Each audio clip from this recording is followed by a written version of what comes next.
When you had that third failure in a row, did you think, I need to pack this in?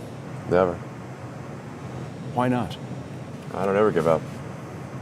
I mean, I'd have to be dead or completely incapacitated.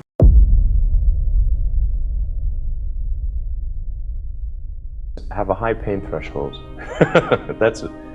There's a friend of mine who's got a good saying, which is that starting a company is like eating glass and staring into the abyss. Okay, that's generally what happens, because when you first start a company, there's lots of optimism and things are great, and then so happiness at first is high. Then you encounter all sorts of issues, and happiness will steadily decline, and then you'll go through a whole world of hurt. And then eventually, if you succeed, and in most cases you will not succeed, and Tesla almost didn't succeed, came very close to failure. Then if you succeed, then after a long time you will finally get back to happiness. People want to be more like you. Really? So, and you know what, for the fate of humankind, I think it would be great to have more Elon Musks. So what do we need to do to become more like Elon? I don't know if it's, I think it maybe sounds better than it is.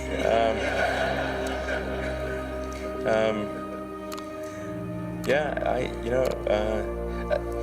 I mean, honestly, like there's a friend of mine who's got a great saying about creating a company, which is trying to build a company and have it succeed is like eating glass and staring into the abyss. So, I mean, what tends to happen is it's sort of quite exciting for the first several months of starting a company, and then reality sets in. Things don't go as well as planned. Customers aren't signing up. The technology or the product isn't working as well as you thought.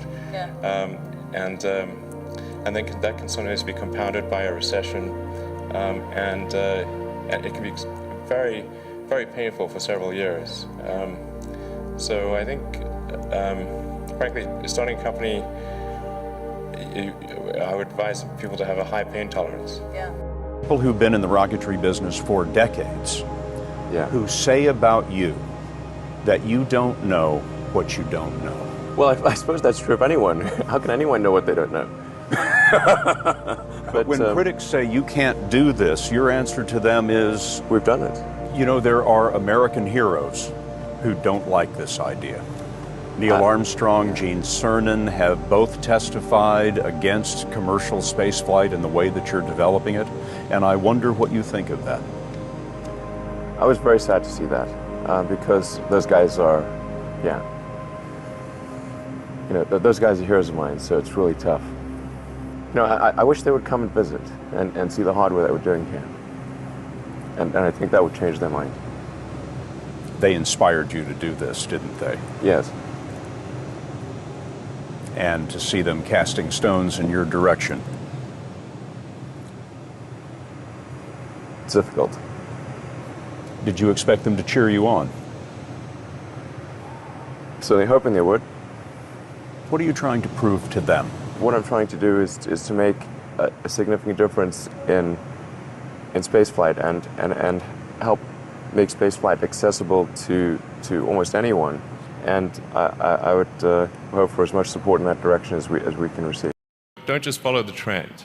So you may have heard me say that it's good to think in terms of the physics approach of first principles, which is, rather than reasoning by analogy, you boil things down to the most fundamental truths you can imagine, and you reason up from there. And this is a good way to figure out if something really makes sense, or if it's just what everybody else is doing. It's hard to think that way. You can't think that way about everything. It takes a lot of effort. But if you're trying to do something new, it's the best way to think. And that framework was developed by physicists to figure out counterintuitive things like quantum mechanics. So it's really a powerful method. People tend to overweight risk on a personal level. It's one thing if you've got, a mortgage to pay and kids to support, and that if you were to deviate from your job, that, well, how are you going to feed your family and pay the rent and okay, that's understandable. But let's say you're young and you're just coming out of college or coming out of high school or whatever. What do you risk? You know, you're not going to starve. I mean, Right. it's really certainly not in any kind of modern economy. It's so easy to earn enough money just to live somewhere and eat food. You could, you know, that's I mean,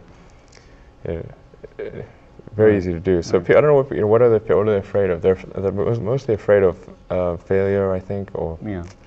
but people should be less risk averse when there's not much at risk.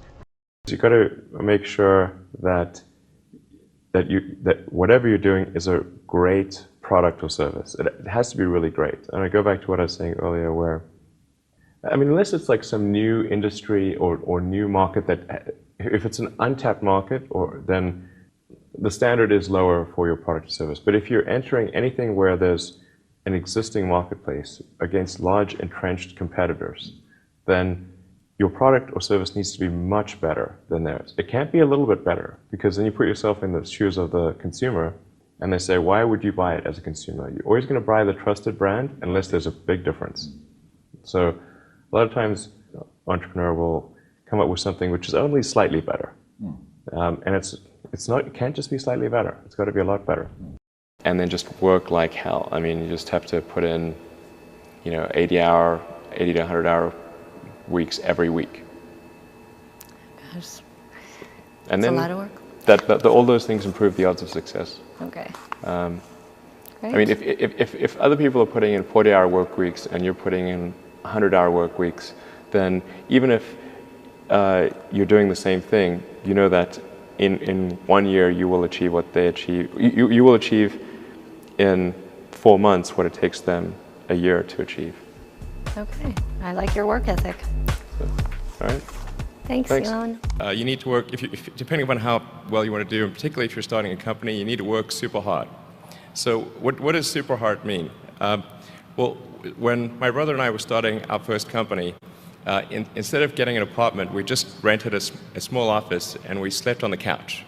And we showered at the YMCA, and we're so hard up we had just one computer. So the website was up during the day, and I was coding at night, 7 days a week, all the time.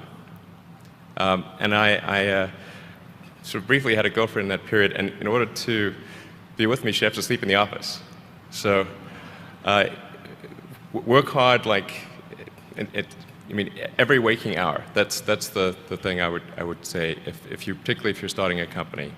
And I mean, if you do simple math, say like, okay, if somebody else is working 50 hours and you're working 100, you'll get twice as much done in the course of a year as the other company. If somebody is doing something that is useful to the rest of society, I think that's a good thing. Like, it doesn't have to change the world. Like, if you're doing something that has high value to people, and frankly, even if it's like just a little game, or some improvement in photo sharing or something, if it has a small amount of good for a large number of people, I think that's fine. Like, stuff doesn't need to be changed the world just to be good. People do not think critically enough. I mean, critical thinking is a skill in short supply, where people take too many things they assume too many things to be true without sufficient basis in that belief. So it's very important that people closely analyze what is supposed to be true and try to build up. Try to say, let's analyze things from first principles, not by analogy or not by convention. If you assume things are true by convention, which is actually what most people do, then it's difficult to gain insight into how things can be bettered. So, in any argument or any sort of train of thinking, you want to make sure that the underlying premises are valid and applicable, and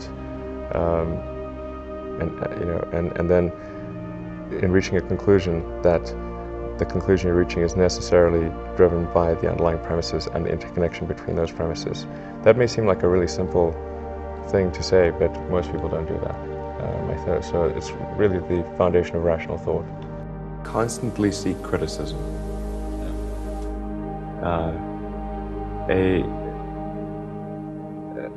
A well thought out critique of whatever you're doing is as valuable as gold. And you should seek that from everyone you can, but particularly your friends.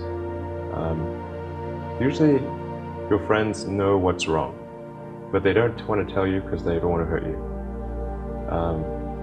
So they'll say, oh, I would encourage my friend, so I'm not going to tell him what I think is wrong with this product. It doesn't mean your friends are right, but very often they are right. And you at least want to listen very carefully to what they say.